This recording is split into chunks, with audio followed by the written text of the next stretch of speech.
வணக்கம் நேர்களே, இன்றைக்கி வந்து பப்ளி மாஸ் ஜூஸ் எப்படி செய்கிறது அப்படின்னு பார்க்க போகிறோம். இந்த மாதிரி அரிய வகை எங்கேயாவது ஃப்ரூட்ஸ் பார்த்தீங்க அப்படின்னா அதெல்லாம் நீங்கள் உடம்புக்கு ஏற்றுக்கோங்க.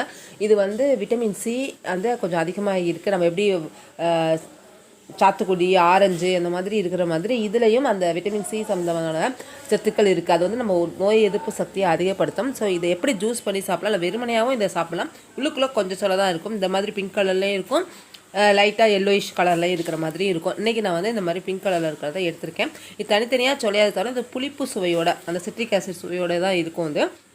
ஸோ இதை வந்து அப்படியே சாப்பிட்றவங்க, அதை பிடிச்சதுன்னா சாப்பிட்றவங்க சாப்பிடலாம், இல்லை ஜூஸ் போடுறதும் பார்க்கலாம். இன்றைக்கி வந்து நம்ம தனியாக பிரிக்கிறது எப்படின்னு பார்க்கலாம், ஜூஸ் போடுறது எப்படின்னு பார்க்கலாம். ஸோ இந்த மாதிரி தனித்தனியாக அந்த சொலைகளை வந்து நீங்கள் பிரித்து எடுத்துக்கோங்க.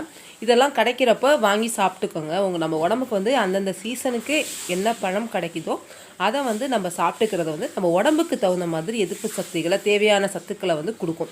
அதுக்கு தான் அந்தந்த சூழ்நிலையில் கிடைக்கிற பழங்களை, அந்தந்த கிளைமேட்டுக்கு கிடைக்கிற பழங்களை சாப்பிட்ணும் அப்படின்னு சொல்லுவாங்க. இப்போ இந்த சொலைகளை பிரித்து நம்ம எப்படி எடுத்துக்கலான்னு பார்க்கலாம். இந்த எடுத்தாச்சு, தனித்தனியாக நீங்கள் கட் பண்ணி இந்த எடுத்திங்கன்னா இந்த மாதிரி சொலைகளாக வந்துடும்.